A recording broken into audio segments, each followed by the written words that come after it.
esam Boomerang's Journey. Taip, tu savo puikališkai šiandien. Ir dabar mes leisimės į laiko kelionę ir papasakosime jums aborigenišką istoriją. Taigi, aborigenas vardu Tomas mėgsta aktyvų gyvenimo būdą.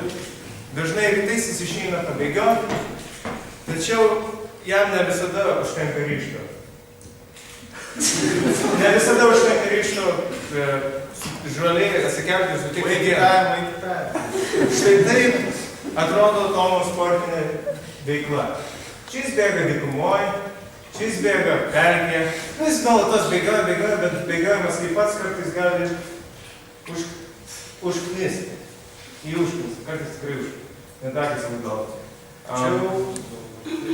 Tačiau vieną dieną tolumoje jis pamato vienišą žmogų, draugaujantį su paukščiu. Paukštis nuo jo rankos pakyla, skrenda ratą ir kaip mat grįžta atgal į glėbį. Koks keistas reiškinys, pagalvojo Tomas. Jam priartėjus paaiškėjo, jog tai ne paukščiai, jog grįžtantis bumerangai, kuriuos mūsų veikėjas laika visišku metu. Juk tai vienintelis iš daiktų, kuris grįžta. O paslaptingasis žmogus šių įrankių kūrėjas vardu Džiurnijus. Dabar bumerangais džiaugiasi jie abu. Pagauti azartą mėgina perprasinėti mūsų subtilybės ir vėjo kryptį. Tačiau tam vienos dienos tikrai neužteks. Štai taip kitą rytą su užsidegimu aborigenas Tomas išdūmė į lapus. Ir jau netušiomis rankai jis nekantriai laikė bumerangą. Ir taip jo sportas įgavo didesnę prasmę. Negana to, jis įgijo draugą ir sporto partnerį, kurio dalinasi patirtimi. Atėjo metas praleisti laiką kartu su šeima. Anksčiau šeimyninės išvykos į gamtą nebuvo labai įdomios.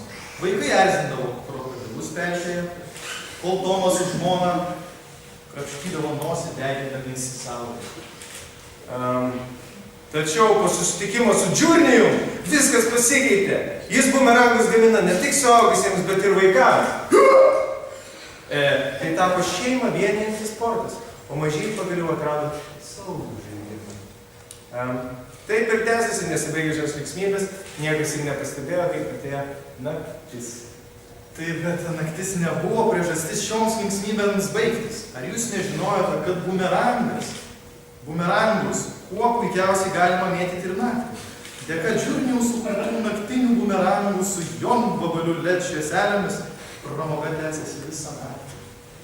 Taip, ir jeigu niekas jūsų, pavyzdžiui, nesupranta kaip žmonių, jums sunkiai sekasi draugų susirasti ir neturi su kuo pamėtyti frisbio, tai galite nusipirkti įsigyti šį puikų dalyką bumerangą žaisti su savim.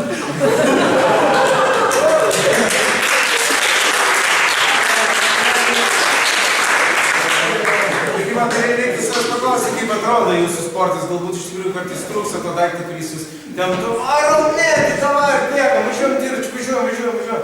Jo, ir nebūtina, kai susirandėjau tų draugų, kurie kartu su laimėdavo bumerangas, nebūtina šnekėtis. Šnekėti savo bumerangą.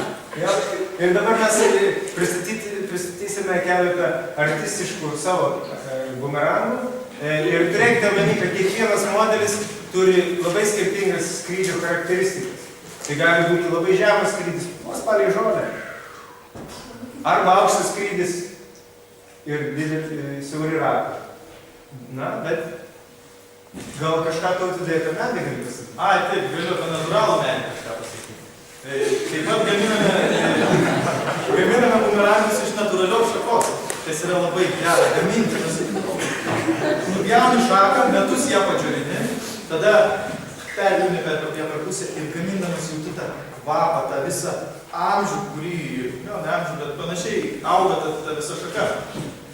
Ir todėl mes jau galime pasiūlyti bumerangų iš medžio šakos. Ir šiandien iš obalios, iš rašalas ir visų panašių medžių.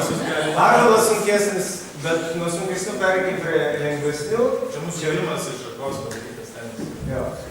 Va čia vaikiški bumerangai, taigi puikus būdas nukreipti vaikus ir jie gaminami iš lengvo barzos medžio tai galimybė susižeisti yra nulinė. Todėl ir tinka ir merginoms, kurios nėra, ta prasme, nereikia daug treniruočių, kad nes šiaip sunkesnį bumerangą, gana sunku mesti ir mes iš patirties galim pasakyti, kad 0 merginų metai iš pirmo karto, kad jis bent jau tiek nuskris.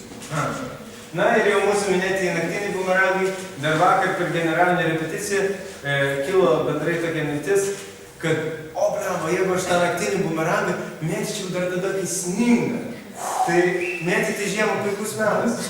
Kodėl?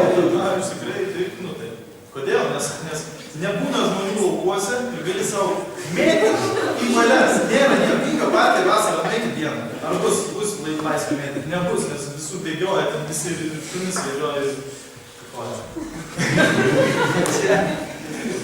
Turi visą parką savo. Ir iš tikrųjų, kai sniegas labai lėtai leidžiasi, kai nėra vėjo, tu gali matyti skrydžio trajektoriją. Jis kerta tarp skrendančias snaiges ir tu matai jo kelią, jo kelionę, bumerangų kelionę, boomerang's journey.